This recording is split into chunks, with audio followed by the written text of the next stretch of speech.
तो नमस्कार, 11th class के फिजिक्स वीडियो लेक्चर में आपका एक बार फिर से स्वागत है। प्रीवियस वीडियो लेक्चर में हमने क्रॉस गुणनफल के बारे में पढ़ा था। लास्ट में आपको दो प्रश्न होमवर्क के लिए दिए थे, तो उनके सॉल्यूशन देख लेते हैं बेटा। पहला प्रश्न है, यदि a vector is equal to -4i cap -3j cap और -5k कैप, तीनों गुणांक यहाँ पर नेगेटिव है। इसी प्रकार b vector is equal to 2i cap -4j cap plus 3k cap हो, तो आपको ज्ञात करना था a vector cross b vector. आपको बताया गया था गुणनफल दो प्रकार का होता है, एक बिंदु गुणनफल और एक यहाँ पर क्रॉस गुणनफल। आपको दोनों का प्रोसेस अलग अलग करना होता है। इसका जो प्रोसेस है वो कैसे सॉल्व करते हैं, इसको सबसे पहले लिखेंगे a vector cross b vector, लिख लिया। उसके बाद यहाँ पर सारणिक का सिंबल बनाएंगे, यहाँ पर i कैप j कैप और k कैप लिख देंगे। अब जो पहले वेक्टर लिखा हुआ है, यहाँ पर a वेक्टर पहले लिखा हुआ है तो इसके गुणांक पहले लिखेंगे। तो यहाँ पर देखिए i कैप का गुणांक कितना है -4, तो उसको i कैप के नीचे लिख देंगे -4। j कैप का गुणांक -3 है तो j कैप के नीचे लिख देंगे -3, और k कैप का गुणांक तो -5 है तो उसे यहाँ लिख देंगे -5। आपको पूरा मैंने प्रीवियस वीडियो लेक्चर में बताया था। ये प्रैक्टिस के लिए आपको दो क्वेश्चन दिए थे बेटा, कुछ बच्चों ने इसको सॉल्व करा होगा और जिन्होंने सॉल्व नहीं करा, जिनको कहीं कंफ्यूजन है, वो यहाँ पर देख लीजिए। बी वेक्टर के गुणांक आई कैप का 2, तो आई कैप के नीचे 2 आ जाएगा, जे कैप के नीचे -4 और के कैप के नीचे 3। तो जो पहला काम आपको करना है वो सारणिक में इन गुणांकों को लिखना है। अब इसका सॉल्यूशन देखिए, इज इक्वल टू सबसे पहले आई कैप की जो उप सारणिक बनेगी, को डिटर्मिनेंट बनेगा, तो आपको कैसे बनाना है देखिए। आप आई कैप यानी इस वाली लाइन को, यानी इस रो को और इस कॉलम को आप हिडन कर लीजिए, यानी छुपा लीजिए इसको, ठीक है ना। वैसे आपको ये मन में सॉल्व करना है, ऐसा नहीं है कि आप यहाँ पर कुछ रख दोगे, नहीं। इस वाले को और इस वाले को भूल जाइए, तो आपको केवल ये नजर आएंगे, क्या क्या, -3 -4 -5 और 3। इनका क्रॉस मल्टीप्लाई कर दीजिए, ठीक है, वेक्टर मल्टीप्लिकेशन। तो -3 से मल्टीप्लाई होगा तो क्या आएगा बेटा, -9। आपको एक बात और ध्यान रखनी है, ये जब गुणा होगा ऊपर से नीचे गुणा होगा तो पॉजिटिव, जबकि नीचे से ऊपर जाएंगे तो बेटा एक नेगेटिव का सिंबल और आएगा। यहाँ पर नेगेटिव का सिंबल आया, -4 और -5, तो माइनस माइनस प्लस 4 × 5 20, जबकि नेगेटिव का सिंबल आता है तो यह लिख दिया मैंने -20। क्लियर है बेटा। इसी प्रकार जब जे कैप लिखते हैं तो जे कैप के लिए माइनस सिंबल यूज करेंगे। ये क्यों होता है, ये तो मैथमेटिक्स वाले बच्चों को 12th क्लास में पूरा पता लग जाएगा, लेकिन जो बायो वाले बच्चे हैं उनको थोड़ा ध्यान रखना होगा। आई कैप और के कैप पॉजिटिव होता है और जे कैप नेगेटिव होता है। अब देखिए, जब मैं जे कैप को सॉल्व कर रहा हूं तो जे कैप यानी इस वाली लाइन को और इसके कॉलम को हिडन कर लीजिए, तो बचेगा -4 2 -5 और 3। -4 × 3 बेटा कितना होता है, हाउ मच, ये हो जाएगा -12। 2 × -5 जो होता है -10, लेकिन यहाँ पर माइनस ऑलरेडी आता है तो प्लस का हो जाएगा 10, ठीक। इसी प्रकार के कैप की बात करेंगे, तो के कैप के लिए इसे और इसे हिडन कर दीजिए, तो बचेगा -4 2 -3 -4। तो बच्चों -4 × -4 जो कि हो जाएगा 16, 2 × -3 जो होता है -6, लेकिन यहाँ पर प्लस का सिंबल आ जाएगा +6। अब इसे सॉल्व कर लेंगे, तो ये हो जाएगा 20 और 9 -29, तो -29 आई कैप, -12 + 10 ये हो जाएगा -2, इससे मल्टीप्लाई होकर +2 जे कैप, और 16 + 6 जो होता है 22 22 के कैप। ये इसका आंसर है। अगर कहीं कैलकुलेशन में मिस्टेक हो जाए तो आप उसको करेक्ट कर लीजिएगा। आपको मैं प्रोसेस समझा रहा हूँ, प्रोसेस इसका यही है।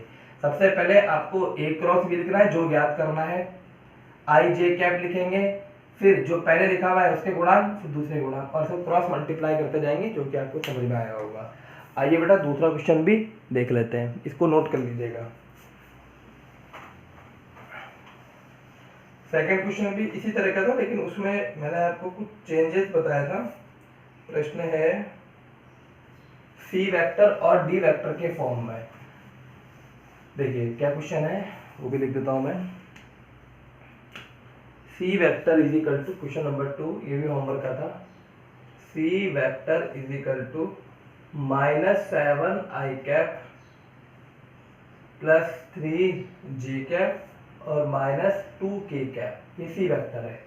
और डी वेक्टर कितना है, 6i minus 4j plus 5k।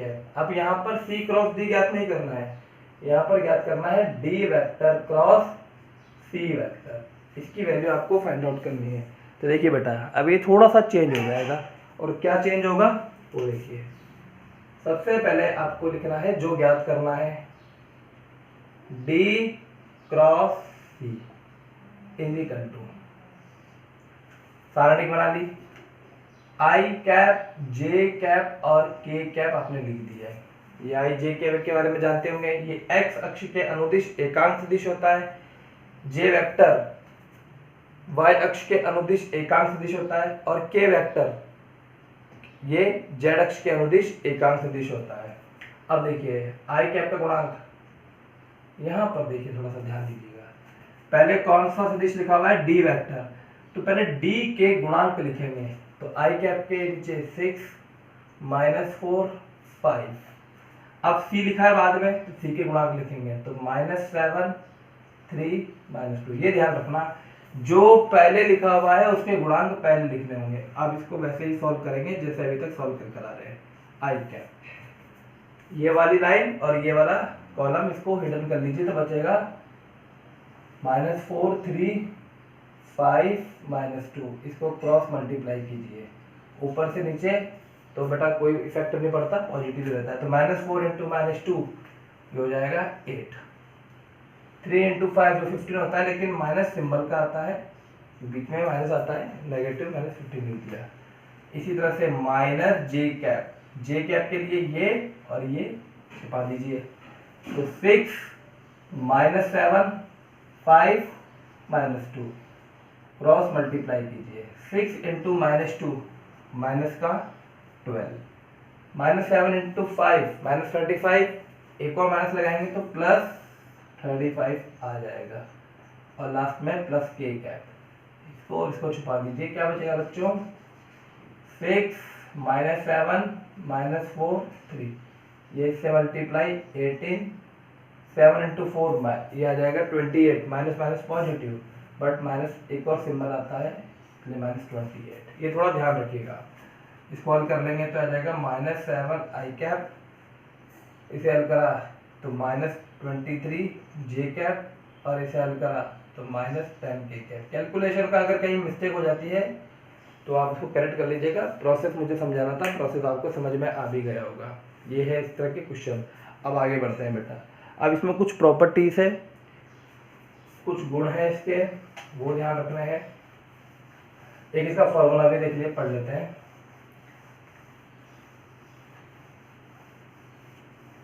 देखिए जैसे आपने पढ़ा था बिंदु गुणनफल का फॉर्मूला, बिंदु गुणनफल ए वेक्टर डॉट बी वेक्टर, इसका जो फॉर्मूला पढ़ा था बेटा, क्या पढ़ा था आपने? आपने पढ़ा था ए का परिमाण, बी का परिमाण और कॉस थीटा। इसको आप हल करते थे तो इसका संख्यात्मक मान ही निकल कर आता था। अब यहाँ पर क्रॉस गुणनफल का भी इस तरह का एक फॉर्मूला होगा, वो क्या होगा वो आपको ध्यान रखना है। क्रॉस गुणनफल या इसे सदिश गुणनफल भी कहते हैं, क्योंकि सदिश राशि बनती है A cross B is equal to, ये फॉर्मूला आप ध्यान रखिएगा। फॉर्मूला होता है ए का परिमाण, बी का परिमाण, यहाँ कॉस आता था बिंदु में, यहाँ आएगा साइन, तो ए का परिमाण, बी का परिमाण साइन थीटा, और एक और चीज यहाँ पर आती है एन कैप, ये बहुत इंपॉर्टेंट है एन कैप। देखिए ये क्या है, क्योंकि हम जानते हैं ये जो गुणनफल है ये सदिश है, ठीक है ना, ये तो आप जानते ही हो। और सदिश में परिमाण के साथ दिशा भी होती है, ये भी आप जानते हो। तो यानी इस सदिश का इसमें परिमाण भी होगा और इसमें दिशा भी होगी। तो ये जो आपको नजर आ रहा है a b sine theta, a b sine theta यहाँ तक, ये तो क्या हो गया, ये तो हो गया बच्चों परिमाण, और ये जो एन कैप है हमें नहीं पता ये कौन सी दिशा है ये, ठीक है ना, ये आई कैप है, जे कैप है, के कैप है, हमें नहीं पता। ये एन कैप का मतलब होता है नॉर्मल, यानी ये लंबवत है। तो ये है बेटा, ये दिशा आप मान लीजिए ये डायरेक्शन है, ठीक है ना। इसे कहते हैं तल के लंबवत,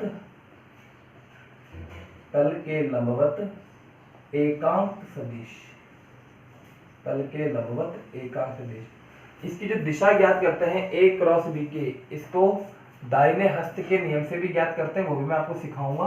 अभी मैं इसको प्रश्न के माध्यम से सिखाता हूँ, उससे आपको चीजें अच्छे से समझ में आ जाएगी।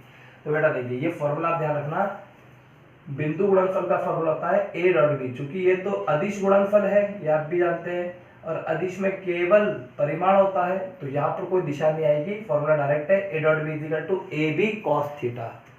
और क्रॉस गुणनफल a cross b equal to होगा ए बी साइन थीटा, ये तो हो गया परिमाण, और एन कैप इसकी दिशा होगी जो तल के लंबवत होगी। अगर इस बोर्ड में जैसे मान लीजिए यहाँ पर दो सदिश है, ये ए वेक्टर है और ये बी वेक्टर है, इस तरह से ये ए और बी, तो बेटा इसकी दिशा क्या होगी, इस बोर्ड के तल के लंबवत ए क्रॉस बी आप करोगे तो उसकी जो दिशा आएगी वो कैसे निकालोगे आप। देखिए ए क्रॉस बी अगर आपको याद करें, थोड़ा सा हिंट दे देता हूं मैं, आगे मैं पूरा बताऊंगा भी सही आपको, अभी आप थोड़ा समझ लीजिए। ए क्रॉस बी की केवल आपको दिशा ज्ञात करनी है। तो देखिए सबसे पहले आप जो दाहिने हाथ है उसकी उंगलियों को पहले वाले सदिश पे रखेंगे जो पहले लिखा हुआ है, और इसको मोड़ देंगे दूसरे वाले सदिश की तरफ। तो जो अंगूठा बताएगा, ये थंब बताएगा, वही इस ए क्रॉस बी की दिशा होगी, ठीक है। तो यहाँ पर मैंने रखा है इसको इस तरह से, बी की तरफ मोड़ दिया, तो अंगूठा क्या बता रहा है, बोर्ड के तल के लंबवत बाहर की ओर। तो ये डायरेक्शन क्या हो गई, बोर्ड के तल के लंबवत बाहर की ओर। आप जानते ही हैं ये वाली दिशा एक्स अक्ष, ये वाली दिशा वाई अक्ष, और ये वाली दिशा जेड अक्ष, और जेड अक्ष को क्या कहा जाता है, के कैप। तो ये डायरेक्शन आ जाएगी तल के लंबवत बाहर की ओर। ये पूरा डिटेल में मैं अलग वीडियो लेक्चर में बताऊंगा, अभी केवल मैंने आपको एक हिंट दिया है। अब इसको पहले प्रश्न के माध्यम से इसको सॉल्व करेंगे। तो यानी आपको जो ध्यान रखना है वो ए क्रॉस बी की दिशा होती है उस तल के लंबवत, ठीक है ना। हो सकता है वो बाहर भी हो सकता है वो अंदर भी हो। अब जैसे मान लीजिए एक प्रश्न आपको गिवन है कि A vector is equal to, formula आपको ध्यान रखना होगा। जैसे आपको मैंने बताया था आई डॉट आई क्या होता है, जे डॉट जे क्या होता है, ये आपको ये भूलना नहीं है, ये ध्यान रखना है, भूलने के लिए नहीं पढ़ा रहे हैं इनको, ये आप की वैल्यू जानते होंगे। I dot i is equal to j dot j is equal to k dot k की वैल्यू 1। इसी प्रकार आई डॉट जे करोगे, जे डॉट के करोगे, के डॉट आई करोगे तो इसकी वैल्यू होती है 0। बेटा आपको मैंने बिंदु गुणनफल में पूरा बताया था और इसको सॉल्व करके भी बताया था, आप वहां पर देख लीजिएगा। इसी तरह से अगर क्रॉस हो जाएगा तो क्या होगा, देखिए यहाँ पर प्रश्न के माध्यम से समझाता हूं। यदि A vector is equal to, suppose that I cap है, व B vector is equal to J cap है, तो ए क्रॉस बी ज्ञात करें। इसका एक शॉर्ट तरीका भी है, शॉर्ट तरीका बाद में बताऊंगा, पहले मैं इसको फॉर्मूले से सॉल्व करना सिखाऊंगा आपको। यदि A vector is equal to I cap, B vector is equal to J cap है, तो ए क्रॉस बी ज्ञात करें। क्या होगा ए क्रॉस बी, तो बच्चे इधर ध्यान देंगे। सॉल्यूशन, सबसे पहले अगर आप थोड़ा सा यहाँ ध्यान दें तो ए वेक्टर को मैं ऐसे लिख सकता हूँ क्या, 1 इंटू आई कैप प्लस 0 इंटू जे कैप प्लस 0 इंटू के कैप, यही तो बात है। ए वेक्टर क्योंकि आई कैप यहाँ पर सिंगल है तो यानी इसका गुणांक 1 है, जे कैप और के कैप नहीं है तो जे कैप का गुणांक 0 और के कैप का गुणांक भी 0। इसी प्रकार b vector is equal to क्या है, जे कैप, तो इसको लिखूंगा 0 आई cap plus 1 j cap 0 k cap, ठीक है बेटा। अब हमें क्या ज्ञात करना है, ए क्रॉस बी। तो ए क्रॉस बी अगर मैं ज्ञात करूंगा तो सबसे पहले यहाँ क्या लिखते हैं, यहाँ लिखते हैं आई जे और के। अब जो पहले लिखा हुआ है उसके गुणांक लिख दीजिए, तो ए वेक्टर पहले लिखा हुआ है तो इसके गुणांक लिख दीजिए, तो 1 0 0। इसी प्रकार बी वेक्टर बाद में लिखा हुआ है तो इसके गुणांक लिख दीजिए 0 1 0। बात क्लियर है। अब इसको सॉल्व कीजिए, आई वेक्टर, जब आई वेक्टर को सॉल्व कर रहे हैं तो ये और इसको हिडन कर लीजिए, छुपा लीजिए, तो क्या बचेगा 0 1 0 0, ठीक है बेटा। 0 1 0 0 अच्छे से समझना है आपको इसको, और लास्ट में इसकी शॉर्ट ट्रिक भी मैं बताऊंगा आपको। 0 0 से मल्टीप्लाई हुआ तो 0 आया, 1 0 से मल्टीप्लाई हुआ तो ये भी 0 हो गया, इसमें तो कोई परेशानी नहीं है। 1 इंटू 0 से बेटा 0 ही होता है। अब लिखा मैंने माइनस जे कैप, तो जब मैं जे कैप की बात कर रहा हूं तो इसको और इसको छुपाना होगा मुझे, तो 1 0 और 0 0 ये बचेगा, 1 0 0 0, 1 इंटू 0 ये भी 0, और 0 इंटू 0 ये भी 0, लास्ट में बचेगा के कैप। जब के कैप की बात कर रहा हूं तो इसको और इसको छुपा लीजिए, तो 1 0 0 1 ये बचा, 1 0 0 1 इंटू 1 1 हो गया, 0 इंटू 0 0 हो गया। इसको सॉल्व कर लीजिए, 0 माइनस 0 से कोई मतलब नहीं है, ये आई कैप 0 रहेगा, जे कैप भी 0 रहेगा, तो इसको जब आपने सॉल्व करा तो आंसर आया के कैप। तो यहाँ क्या समझ में आया, देखिए बच्चों बहुत इंपॉर्टेंट बात, यानी इसका जो सॉल्यूशन आया वो आया के कैप। तो ए क्रॉस बी का मान आया के कैप। ए वेक्टर क्या है आई, और जे वेक्टर क्या है, सॉरी बी वेक्टर क्या है जे कैप। तो आई क्रॉस जे का मान होता है के कैप, यह आपको ध्यान रखना होगा। आई क्रॉस जे का मान होता है के कैप, ठीक है। यहां पर आई cross J equal to K cap. अब देखिए एक और क्वेश्चन यहाँ पर सॉल्व करते हैं, ये ध्यान रखना, इसको मैं यहाँ साइड में लिखता जाता हूँ, जो मैं सॉल्व कराता जाता हूँ उसको। हमने पहला जो मान ज्ञात करा वो ज्ञात करा I cross J is equal to, हमारा आंसर आया के कैप। सपोज दैट दूसरा क्वेश्चन है, क्वेश्चन नंबर 2, यदि A vector is equal to J cap व B vector is equal to K cap हो, तो ए क्रॉस बी ज्ञात करें। सॉल्यूशन, अब की बात a vector is equal to कितना है जे कैप, और b vector is equal to कितना है के कैप, तो इसको थोड़ा सा डिटेल में लिखेंगे। तो ए वेक्टर को लिखा मैंने 0 आई कैप, 1 जे कैप और 0 के कैप। बी वेक्टर को लिखा मैंने, ऐसे पढ़ोगे सारी चीजें समझ में आ जाएगी आपको, आपको कोई डाउट नहीं रहेगा, ठीक है ना। जो मैं समझाना चाहता हूँ वो 1-2 वीडियो बाद आपके पूरी चीज समझ में आएगी, लेकिन आप इसको ध्यान से देखिए। B vector equal to K cap, 0 I cap, 0 J cap और 1 के कैप। आपको क्या ज्ञात करना है, A cross B. A cross B is equal to, आपने सारणी बनाई, I cap J cap K cap लिखा, पहले है ए तो इसके गुणांक लिख लीजिए 0 1 0, ठीक है। बी वेक्टर गुणांक लिख लीजिए 0 0 1, ठीक है। ए वेक्टर क्रॉस बी वेक्टर, क्या मैं इसको ए वेक्टर की जगह में जे और बी वेक्टर की जगह के लिख सकता हूं। तो इसका जो सॉल्यूशन करेंगे वो देखिए बच्चों, तो देखिए इसका सॉल्व कर लेते हैं, पहले इसको सॉल्व ही कर लेते हैं, बाद में लिखा दूंगा। आई इसको छुपा लिया, तो 1 इंटू 1 1, 0 इंटू 0 0 आया, ठीक है ना, माइनस जे। अब देखिए थोड़ा फास्ट कर रहा हूं मैं, इसको छुपा लिया और इसको छुपा लिया, तो 0 1 से मल्टीप्लाई होगा तो 0, 0 0 से मल्टीप्लाई होगा 0, और के कैप हटा दीजिए, इसको हटा दीजिए, तो 0 इससे मल्टीप्लाई हुआ 0, 0 इससे मल्टीप्लाई हुआ 0, तो क्या बचेगा, ये 1 माइनस 0 जो 1 होता है, यानी आई कैप आएगा यहाँ पर ए वेक्टर की जगह जे और बी वेक्टर की जगह के, यानी जे क्रॉस के का मान क्या आया, जे क्रॉस के का मान आया आई कैप, ठीक है। देखिए बेटा आई क्रॉस जे कर लिया, जे क्रॉस के कर लिया, अब हम निकालेंगे के क्रॉस आई का मान कितना आएगा।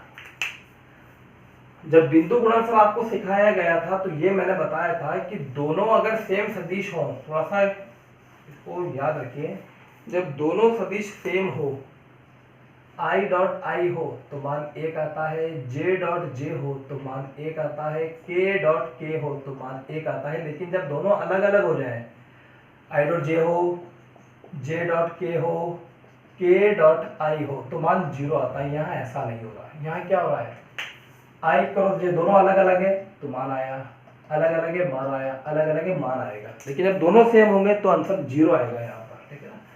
वो मैं बताऊंगा, उसका रीजन भी मैं आपको समझाऊंगा। नेक्स्ट क्वेश्चन देखिए, a vector is equal to k vector व B vector is equal to I cap. K cross i करना है, सॉल्व कर लेते हैं। ए वेक्टर को लिखा 0 आई cap 0 J cap 0 k cap, और बी वेक्टर को लिखा 1 आई cap 0 J cap 0 k cap. Solve कर लिया। ए क्रॉस बी सारणी बनाई, I cap J cap K cap. ए के गुणांक लिखिए, यहाँ गलती मैंने कर दी है, यहाँ 1 लिखेंगे, 0 0 1 और 1 0 0। सॉल्व करेंगे बेटा इसको, तो देखिए आई कैप, इसको और इसको छुपाओगे तो 0 इससे मल्टीप्लाई हुआ 0, 0 इससे मल्टीप्लाई हुआ 0, माइनस जे कैप, इसको हटा दीजिए, इसको हटा दीजिए, 0 इससे मल्टीप्लाई हुआ 0, 1 इंटू 1 माइनस का 1, और के कैप हटा दीजिए, इसको 0 इंटू 0 0 और 1 इंटू 0 0। इसको जब आप सॉल्व करोगे तो माइनस जे और ये माइनस 1, तो जे कैप आया। ए वेक्टर की जगह के और बी वेक्टर की जगह आई, तो इसका मान कितना आया, के क्रॉस आई इक्वल टू आ गया जे वेक्टर, ठीक है। तो ये तीनों तरीके मैंने आपको बता दिए, तीनों के मान आपको सॉल्व करके बता दीजिए। अब मैंने आपको कोई 2-3 क्वेश्चन देता हूँ, उनको आप हल कीजिएगा और तीनों के आंसर 0 ही आएंगे। फिर से कंक्लूजन नेक्स्ट क्लास में लिखेंगे। आई क्रॉस आई, जे क्रॉस जे और के क्रॉस के का मान ज्ञात करें। तो ये आज का प्रश्न है, इसको आपको ध्यान रखना है, फिर इसका मैं शॉर्ट ट्रिक में बताऊंगा। तो आज के वीडियो लेक्चर में इतना ही, थैंक यू।